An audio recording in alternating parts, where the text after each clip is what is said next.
మన ప్రభుత్వం ఆధ్యాత్మిక, సాంస్కృతిక, పర్యాటక రంగాలకు పెద్దపీట వేస్తోంది. ఇందులో భాగంగా 12 ఏళ్ల తరువాత ఇంద్రకీలాద్రిపై దసరా శరన్నవరాత్రి ఉత్సవాల సందర్భంగా నిర్వహిస్తున్న విజయవాడ ఉత్సవ్ 2025 ప్రజలను అమితంగా ఆకట్టుకుంటోంది. ప్రత్యేక పూజలు, హోమాలు, నగరోత్సవం, సాంస్కృతిక ప్రదర్శనలతో ఇంద్రకీలాద్రి దేదీప్యమానంగా వెలిగిపోతోంది. త్రిశక్తి స్వరూపునిగా ఉద్భవించిన మహాచండీ కనకదుర్గమ్మను 2 లక్షల మంది భక్తులు దర్శించుకున్నారు. వారికి ఎలాంటి ఇబ్బంది లేకుండా 50 డ్రోన్ కెమెరాలతో పోలీసులు నిఘా ఉంచారు. వీఐపీ సాధారణ భక్తులకు అసౌకర్యం కలగకుండా ప్రత్యేక ఏర్పాట్లు చేశారు.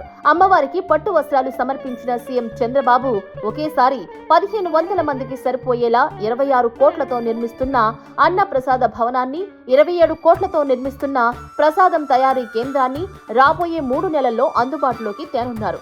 భక్తుల సర్వదర్శనానికి సుమారు 14 కోట్లతో ఎలివేటెడ్ క్యూ కాంప్లెక్స్ మరో 5 నెలల్లో పూర్తి కానున్నది. దీంతో భక్తులకు అమ్మవారి దర్శనం మరింత సులభతరం అవ్వబోతోంది.